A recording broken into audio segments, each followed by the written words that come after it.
Good morning guys. तो आज का दिन बहुत खास है क्योंकि मेरी जो सिस्टर है वो मुझसे मिलने के लिए आ रही है। मेरी कजिन सिस्टर है जो कि यूके में रहती है और उसका ना इंडिया आना बहुत कम हो पाता है।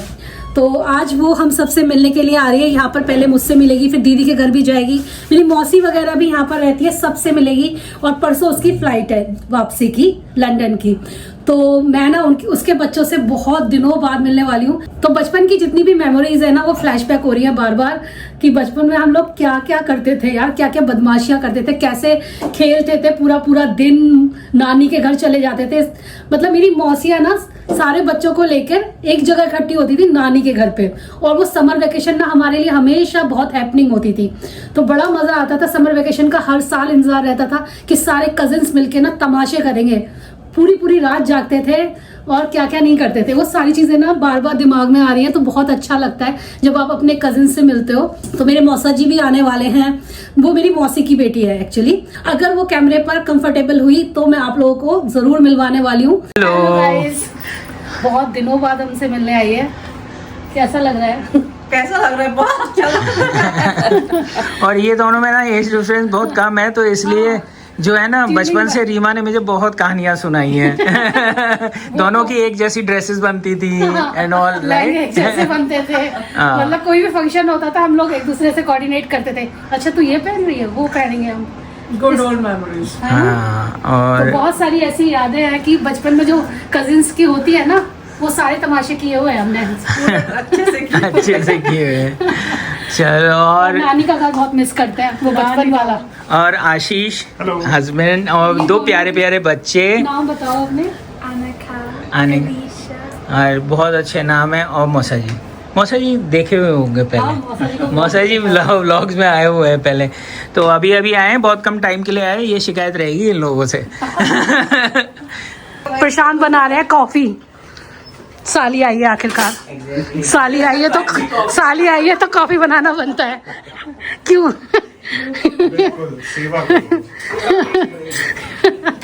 हाय, nice meeting you.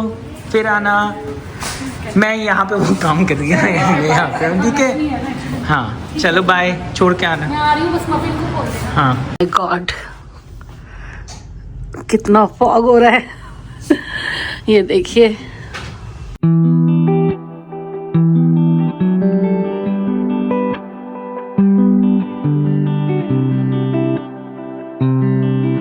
Morning guys.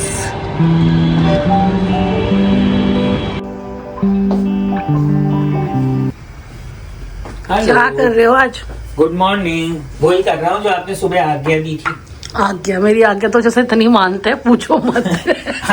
मेरी आज्ञा का चाय तुम्हें मेरे हाथ की नहीं मिलेगी, आज मैं पीऊंगी। तो मैंने कहा ठीक है। ये कब होता है? ये बहुत कम होता है, लेकिन बहुत मतलब वो होता है ना, अमृत कभी कभी मिलता है। तो मेरे हाथ में से चाय जो है कभी कभी मिलती है। वो तुम्हारे हाथ की चाय अमृत है। हाँ, तुम जब चटकारे लेके पीती हो, वाह प्रशांत। तुम क्या नाश्ता भी बनाओगी? हाँ, चाय के साथ नाश्ता नहीं खाना होता। तुम्हें क्या क्या बनाना आता है? पोहा बनाना? मुझे, मैं बताता हूँ, बिस्किट मुझे बनाने आते हैं, नमकीन बनानी आती है। ठीक है, रॉ बनाओगे ना स्क्रैच से? स्क्रैच से क्या होता है? हाँ, पॉलिथीन खोलूंगा, उसके अंदर से नमकीन निकाल के तुमको खाने को दूंगा भाई। वैसे न्यू ईयर के बाद में थोड़ा पेट जरा नासाज हो गया था मेरा। 6-7 दिन से नासाज चल रहा था, तो फिर मैं गया डॉक्टर के। डॉक्टर ने अपनी दवाइयां लिखी, अब सही हूँ मैं। और जबकि हमने कैंपिंग में सारा घर का खाना खाया है, सब घर में ही बनाया था, लेकिन मुझे ठंड लग गई थी एक्चुअली में। हाँ, इसी वजह से हम लोग आ भी गए, एक दिन के अंदर आ गए थे, लेकिन अच्छा लगा था। लेकिन वो एक रीजन और था, पापा को भी लेके जाना था इनको। पापा को भी लेके जाना था। पापा का काम हो गया। अभी कॉल आ गया था 31 में ही कि मुझे ना वहाँ पे जाना है अलीगढ़। तो मैं अलीगढ़ लेके जाना था उनको, किसी काम से, जरूरी था, नहीं जाते तो गड़बड़ हो जाती। गाइस देखो मेरा नया सेटअप जो कि मैंने किया है विंटर के लिए। कैसा लग रहा है? मुझे तो बहुत प्यारा लगा। मुझे भी बहुत। ये बंजारा मार्केट से लेकर आई थी मैं। हाँ, बहुत 500 रुपीज में बहुत अच्छी है ये ट्रे। हाँ। और कभी कभी वो होती है ना, स्टील डील मिल जाती है, वो तो है मार्केट में। आपको पार्किंग नजर होनी चाहिए। अगर आपने अभी तक वो व्लॉग नहीं देखा है तो चेक जरूर करिए।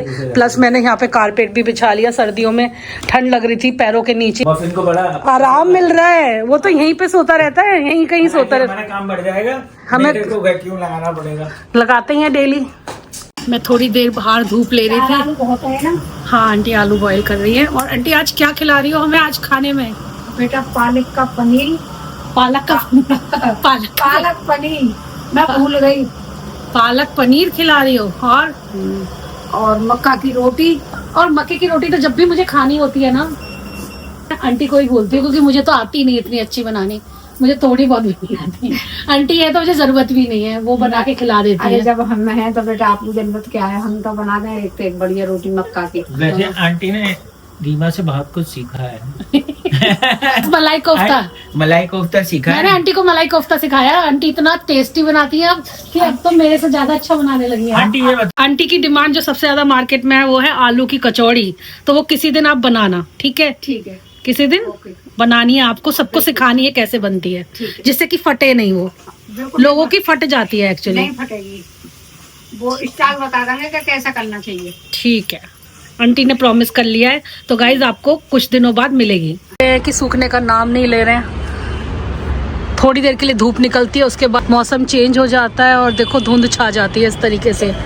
तो मैंने प्रशांत को बोला कि प्रशांत चलो उसमें लगाते हैं कपड़े सूखने के लिए। चालबाजी चल रही है, अपने ही कपड़े सुखा रहे हैं ये, और मुझसे हैंगर मांग रहे हैं सारे। कौन सा खाली करूं? ये वाला खाली करके देती हूँ। कुछ काम कर ले अपना, उसमें तो बस अरे चालबाजी होती है ना। अपने ही सारे कपड़े सुखा रहे हो, देख रही हूँ मैं। कभी बारिश का मौसम हो या फिर सर्दी ज्यादा हो, कपड़े ना सूख रहे हो तो आपको कैसे सुखाने हैं? तो इस तरीके से हैंगर में हम लोग कपड़े टांग देंगे और यहाँ से ना हीट वेव्स आती हैं, जिसकी वजह से बहुत अच्छे से कपड़े आपके सूख जाएंगे। तो इसमें ना 6 से 7 जोड़ी कपड़े एक साथ सूख जाते हैं। और ये वाला वॉशरूम ना हमारा कम इस्तेमाल होता है, तो हमने सोचा यहीं पे सुखा देते हैं। यहाँ पे अच्छे से रॉड भी मिल रही है हमें, और ये हमने यहाँ पे प्लग लगा दिया है, तो काफी सारे कपड़े हमारे सूख जाएंगे। 1 घंटे में सूखेंगे।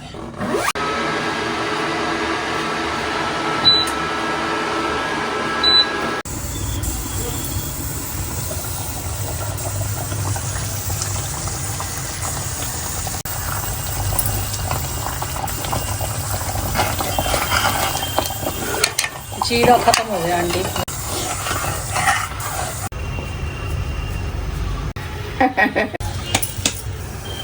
अभी मैं खुला था मुँह से रोटी की। मुझे बहुत तेज की भूख लग रही है, अब तो मैं फटाफट खा रही हूँ। आंटी कह रही है गरम गरम खा लो तभी मजा आएगा तुम्हें खाने में। फिर नहीं अच्छी नहीं लगेगी, मक्के की रोटी तो गर्म ही होती है। हाँ, तो इसीलिए मैं गरम गरम पनीर, पालक पनीर के साथ मक्के की रोटी खाने वाली हूँ। कितनी टेस्टी लग रही है ये। यहाँ पर ना थोड़ी थोड़ी, हाँ आंटी, हाँ पालक पनीर के साथ पहली बार मैंने मक्का की रोटी खाई है, अच्छी लग रही है। गाइस ठंड तो बहुत पड़ रही है भैया इधर हमारी साइड में दिल्ली में। मतलब अभी दोपहर के जो है ना 3 बज रहे हैं और धूप निकलने की बजाय ठंड ठंड हो रही है। अभी मैं रीमा से रिक्वेस्ट कर रहा था, सुबह मैंने चाय बनाई है, अब तुम बना के पिला दो। तो पता नहीं सर्दियों में कितनी चाय पीनी होती है। चाय का ना चाय का ना नशा हो जाता है। चाय खैर कोई बात नहीं। रीमा ने कहा था कि जो हमारा न्यू ईयर वाला कैंपिंग वाला व्लॉग था उसमें कुछ लोगों के कंसर्न्स आए थे, कुछ लोगों ने सजेशन भी मांगे थे। तो पहली बात ये है, जहाँ पे हम गए थे वो राजा जी नेशनल पार्क है, और जहाँ पे हमने स्टे किया था वो एक ऑथराइज्ड कैंपिंग आपका रिजॉर्ट था, जहाँ पे आप कैंप कर सकते हो, अपनी गाड़ी ले जा सकते हो। प्लस रीमा ने दिखाया भी था, उसमें उनके खुद के कैंप बने हुए थे।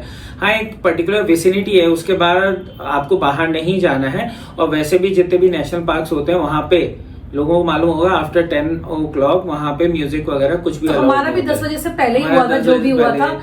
और हाँ, कमेंट ये था, कमेंट तो आपने बताया नहीं, पहले सारी बातें बोल दी, पहले कमेंट बताना चाहिए। अच्छा, कमेंट बताऊं तो कमेंट ये था कि आपको वहां पे जाके ना एनिमल्स का पीस नहीं डिस्टर्ब करना चाहिए था। तो उसी का मैंने आपको जवाब दिया कि वो ऑथराइज्ड है। वहां पे तो आप एक लकड़ी का टुकड़ा लेके नहीं चला सकते हो कैंपिंग के लिए, क्योंकि वहां से जो फॉरेस्ट रेंजर्स होते हैं वो आ जाएंगे, फोटो खींच के वो डाल देंगे, आपके ऊपर फाइन होगा। तो ये ऑथराइज उन्हीं से ही है, इसीलिए तो हम लोगों ने किया वहाँ पे। हाँ, वो रिजॉर्ट ऑलरेडी इसी वजह से बना हुआ है। हालांकि वो रिस्की एरिया था, ये बात मुझे बिल्कुल सही लगी। बहुत सारे लोगों के कमेंट्स आए थे कि काफी रिस्की एरिया है, आपको इतनी जगह पे रुक कर बाहर नहीं खड़े होना चाहिए था। देखिए हम लोग सबको, हमारा जब काम होता है, जब हम जाते हैं तो हमारा काम होता है ये दिखाना कि देखिए आप एडवेंचर में मजा भी करेंगे और आपको किन किन चीजों का ध्यान भी रखना है। बाकी एनिमल्स का हम लोगों को बहुत लोगों ने उसके बारे में वार्न कर दिया था, जैसे कि जो वहाँ के ओनर थे या फिर ग्रुप में थे, कि भाई अपने पेट्स को लेके आ रहे हो तो एक सर्टेन टाइम के बाद आप अपनी गाड़ी में रखिए या फिर अपने साथ रखिए कैंप में, उसको अकेला नहीं छोड़ना है। मफिन तो पूरे टाइम हमारे साथ रहा है, और जब हम कहीं बैठे भी हैं तो बराबर में हम उसको रस्सी से बांध के रखा है, वो भी बगल और में। इवन रात में भी हम दोनों के बीच में ही सोया था है। और दूसरी बात, हमारे कैंप के पास में अगर कोई कूड़ा वूड़ा भी था जिससे जंगली जानवर अट्रैक्ट वो हो भी सकते हैं, रात में हटा दिया था। एक और बात थी कि देखो जब इतने सारे लोग एक साथ कैंपिंग कर रहे होते हैं, लाइटें जल रही होती है, खाना बन रहा होता है, आग भी जल रही होती है, तो वाइल्ड एनिमल्स इतना आते नहीं है उस जगह पर। वो जब आते जब आप अकेले कैंपिंग के लिए जाओ। Man is also a wild animal, इतना बड़ा है, उनसे सभी डरते हैं, तो नहीं आते इतना ज्यादा। लेकिन नहीं वो देखिए, लेकिन होनी को कोई नहीं टाल सकता, इसलिए it's better to be careful. कुछ दिनों में ना हम लोग मम्मी और पापा को छोड़ने जाएंगे घर पे। कमेंट पढ़ा था एक, जिसमें लिखा हुआ था कि आप कभी घर पे रुकते भी हो या हमेशा घूमते ही रहते हो, और उसी से मुझे याद आया कि हमें भी मम्मी पापा के साथ भी जाना है। हाँ, वहाँ पे भी जाना है उनको, वहाँ तो हमें फिर से सामान पैक करना पड़ेगा और सेटल करा के उनको आना है। हाँ, कुछ दिन हम रुकेंगे वहाँ पे और फिर उनको सेटल करा के फिर आएंगे यहाँ पे। देखिए ऐसा है, सबकी अपनी अपनी ना रहने का जगह और तरीका बिल्कुल अलग होता है। पापा मिस कर रहे हैं अपने घर को, उनको काफी टाइम से ये लग रहा है कि उन्हें वापस जाना चाहिए, लेकिन वो तो हम ही लोग हैं, मिनी है, हम है, अब क्या आप यहीं पे रहिए, बिकॉज क्योंकि ठंड ज्यादा है, प्लस डॉक्टर से रेगुलर चेकअप हो जाते हैं उनके। हाँ, यहाँ पे फिजियोथेरेपिस्ट भी आते हैं, हर चीज है। बहुत लोग पूछते हैं ये क्वेश्चन कि आप लोग एक जगह क्यों नहीं रहते हो। जब हम लोग छोटे होते हैं, बच्चे होते हैं, तो क्या कहते हैं पेरेंट्स, हमें क्या समझाते हैं, मेहनत कर लो, बड़े हो जाओगे, वरना ऐसी कुबट रह जाओगे, पढ़ोगे लिखोगे नहीं, पैसे नहीं कमा पाओगे तो कैसे करोगे तुम अपने। फिर जब हम बड़े हो जाते हैं, हम लोग नौकरी करते हैं, नौकरी करके लोग समझाते हैं कि भाई सेविंग कर लो और फैमिली है तुम्हारी, और फिर यू नो मेहनत कर लो। और जब हम मेहनत कर लेते हैं और उसके बाद में हम अपने बच्चों को धीरे धीरे बड़ी मुश्किल से पालते हैं, पोसते हैं, बड़ा करते हैं उनको, और हमारा पूरा समय, हमारी पूरे रिसोर्सेज लग जाते हैं, सब कुछ लग जाता है। हाँ, तो उसके बाद भाई हमें अपने ऊपर भी तो टाइम स्पेंड करने का पूरा हक है ना, कि हमने जो सेविंग करी, हमने जो अपने बच्चों को स्पेंड किया as a reward to our self, हम लोगों को भी तो इतना हक है कि हम लोग घूमें। और हमें ही क्यों, हर किसी को है, और ये एक ही जिंदगी मिली है। मैं उन लोगों को भी कहूंगा कि जो लोग घर से बाहर नहीं निकलते हैं ना, वो बाहर निकलो। देखो दुनिया बहुत बड़ी है, बहुत अच्छी है, बहुत सुंदर है, और आप लोग धीरे धीरे अपने एक्सपीरियंसेस लो, ताकि जब जीवन का आखिरी समय आए ना तो ये ना लगे, रिग्रेट ना हो, तो ये ना लगे काश हमने ये कर लिया होता। और सबसे बड़ी बात इस चीज के लिए तो ये सारे धाम जितने भी हैं इंडिया में, अपने ना 60 होने से पहले कर लो, क्योंकि उसके बाद बहुत रिग्रेट होता है। मैंने रिग्रेट करते हुए देखा है लोगों को। तो गाइस बस यही था, आज थोड़ा टाइम था हमारे पास, हमने सोचा चलो आपसे अपनी दिल की बातें करते हैं, क्योंकि इसके बाद हम फिर से बिजी हो जाएंगे, बहुत ज्यादा बिजी होने वाले हैं, और आपसे कनेक्टेड रहेंगे। ऐसा नहीं है कि मम्मी पापा को छोड़ने जा रहे हैं तो कनेक्टेड नहीं रहेंगे। ब्लॉग्स तो आते ही रहेंगे बीच में, बीच में बिल्कुल आते रहेंगे, क्योंकि आप लोगों का तो मेरे साथ जो कनेक्शन है वो तो है ही, लेकिन मेरा भी आप लोगों के साथ बहुत तगड़ा वाला कनेक्शन है, कि मतलब मैं कुछ दिन अगर ब्लॉग ना डालूं मुझे खुद को अजीब लगने लगता है। मुझे लगता है मेरी आपसे बात नहीं हुई है,